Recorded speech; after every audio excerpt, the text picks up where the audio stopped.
أعوذ بالله من الشيطان الرجيم.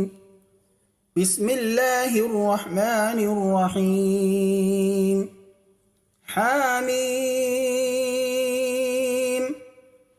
عين سين قاف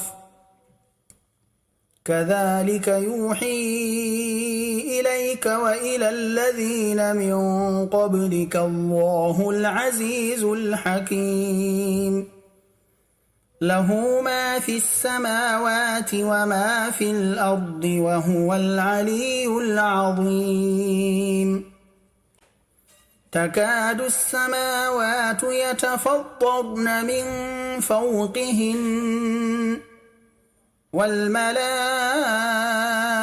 يسبحون بحمد ربهم ويستغفرون لمن في الأرض ألا إن الله هو الغفور الرحيم.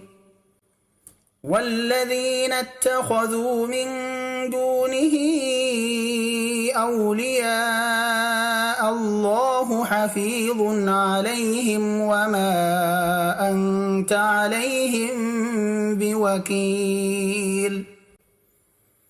وكذلك أوحينا إليك قرآنا عربيا لتنذر أم القرى ومن حولها وتنذر يوم الجمع لا ريب فيه فريق في الجنة وفريق في السعير. أم اتخذوا من دونه أولياء فالله هو الولي وهو يحيي الموتى وهو على كل شيء قدير. وما اختلفتم فيه من شيء فحكمه إلى الله ذلكم الله ربي عليه توكلت وإليه أنيب. أعوذ بالله من الشيطان الرجيم. بسم الله الرحمن الرحيم. Meme N scene काफ। खुदाए गालिब व दाना इसी तरह तुम्हारी तरफ मज़ामीन और बराहीन भेजता है जिस तरह तुमसे पहले लोगों की तरफ वही भेजता रहा है।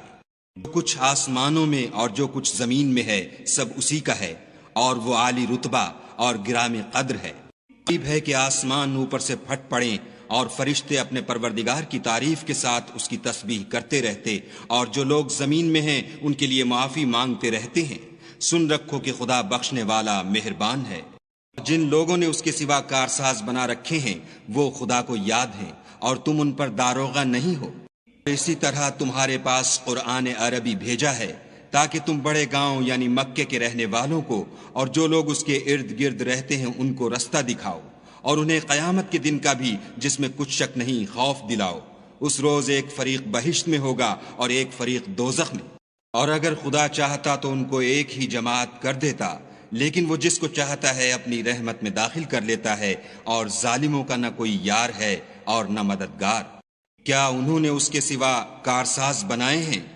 कारसाज तो खुदा ही है और वही मुर्दों को जिंदा करेगा और वो हर चीज पर कुदरत रखता है। और तुम जिस बात में इख्तलाफ करते हो उसका फैसला खुदा की तरफ से होगा। यही खुदा मेरा परवरदिगार है, मैं उसी पर भरोसा रखता हूँ और उसी की तरफ रुजू करता हूँ।